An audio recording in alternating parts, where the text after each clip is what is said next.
welcome to another Better Communications Results. Today I want to talk about what I believe are the four underpinning ethos, the four foundational ethos of this new communication landscape that we find ourselves in. And those four ethos are truth, trust, transparency and accountability. And I want to have a look at each in turn. Firstly, truth.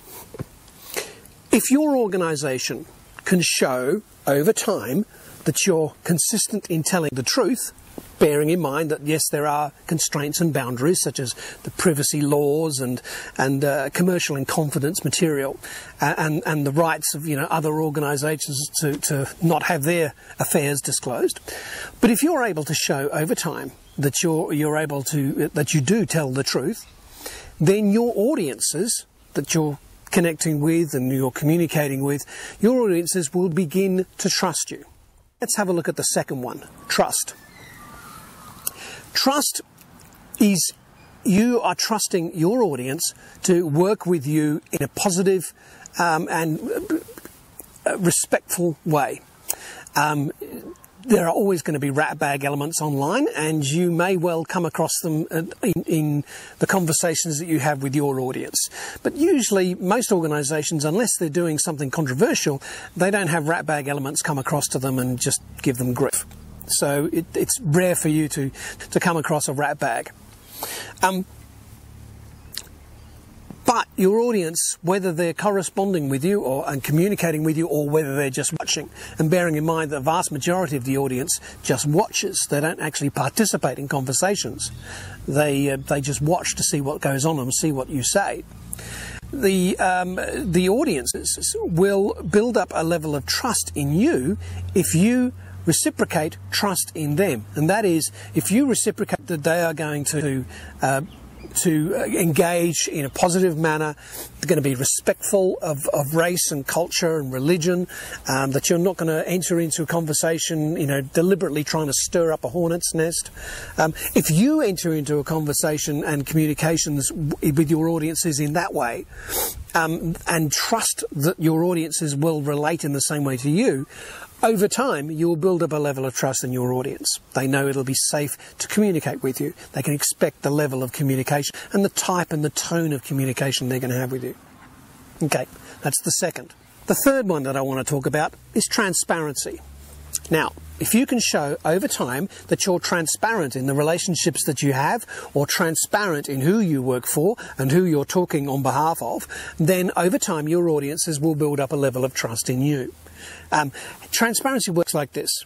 Let's say, for example, that you have an employee who has their own blog, and somehow in the conversation yourself or your company or your industry or one of your competitors is brought up in conversation, and your employee then engages in that conversation.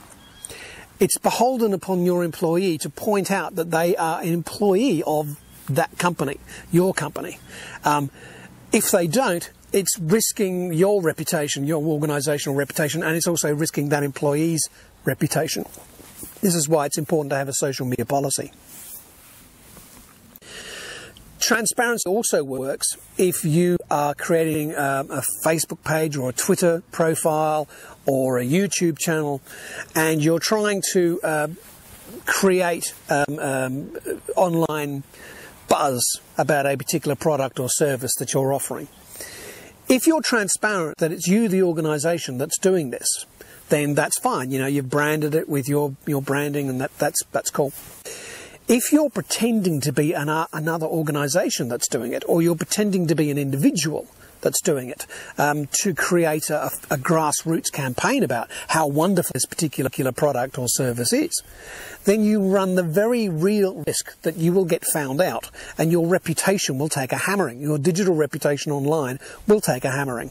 We've got numerous examples over the last 5 or 6 years where organisations have tried to what's called astroturf, that is, create a fake grassroots campaign, and it's backfired on them badly. If you want to see loads of examples, go to wikipedia.org and type in astroturfing, and you'll see loads of examples of organisations who've tried to create a false grassroots campaign, and it's backfired badly on them, and it's hit their reputation, their online digital reputation. So that's transparency. The final thing that I want to talk about is accountability. It's the 3 T's and an A: truth, trust, transparency, and accountability. Now, accountability works in 2 different ways. First off, there's the accountability which says that over time you're going to be consistent with the words that you as an organisation say, or the points of view that you as an organisation has. Let's say a point A, time period, say June 2010. You have a particular policy, or you have a particular product with a certain number of benefits and features, or a certain policy disclaimers or whatever, and 9 months later, that same policy has different benefits or different disclaimers or different criteria surrounding it. Now, anyone with an ability to search Google will be able to find your very first one, compare it to your latest one, and they'll be able to say, hang on a second, they're different. Why is it different? You have changed your stance. If you are able to show that you are accountable for what you've done, if you're able to show that, yes, we have changed it from this point to this point, and these are the reasons why we've changed it, and you can link off to various web properties that give examples or show why you've made those decisions, then all is well and good. You've been accountable. You've not tried to bury your head in the sand and say, oh, we never said that 9 months ago. You say, yes, we did say that 9 months ago. Our position has now changed, and these are the reasons why it's changed. And you can link off to those various reasons. So that's one part of accountability. The other part of accountability is where you as an individual within the organisation, or those in your social media team within the organisation, are responsible and accountable for what they say. So not only is this part of your social media policy and part of your social media team's policy or working practices, but it's also for the whole company wide. So let's give this a tangible example. Let's say someone on your running one of your Twitter accounts says that yes, a customer has tweeted them and said they had a negative customer experience and with a particular product, and you've said, I'll get the product team that looks after that particular product to get in touch with you. It is your responsibility, assuming it was you who said that tweet, that you would get in touch with them. It's your responsibility to make sure you contact the customer service team and make sure they follow up by contacting the customer who originally tweeted to you. If you don't, you're falling short of your accountability as a representative of the organisation. Now, what you can do is follow up in a week's time with that customer who didn't have the happy customer experience and say, did a member of the customer service team contact you? If they did, great. And was it all resolved? Fantastic. And you can tweet about the fact that that customer service experience has been resolved satisfactorily. If the customer service team didn't contact, you need to go back and chase them again and make sure that they do. Now that comes down partly down to a social media policy within the organisation as well, because that social media policy needs to let every employee within the organisation know that social media is actually important, an important part of the company's marketing and communication outreach mix. And so therefore, if someone asks you to, comes to you from the social media team and says, we need some information, can you contact this customer, that you actually, if you're on the customer service team, you actually do that. It's part of your job to do. Okay. So that's the second part of accountability.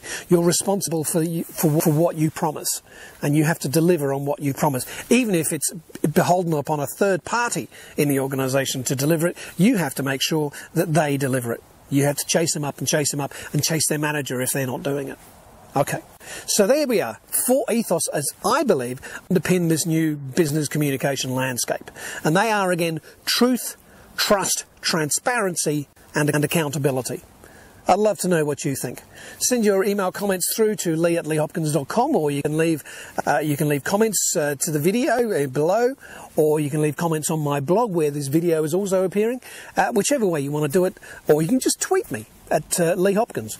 But whichever way you want to do it, let me know what you think. Okay, until next time, take some business communications risks, and always remember, you never know what's going to pay off in this topsy-turvy world with communication. So try this, try that, try something else, and communicate with passion. Okay, see you later.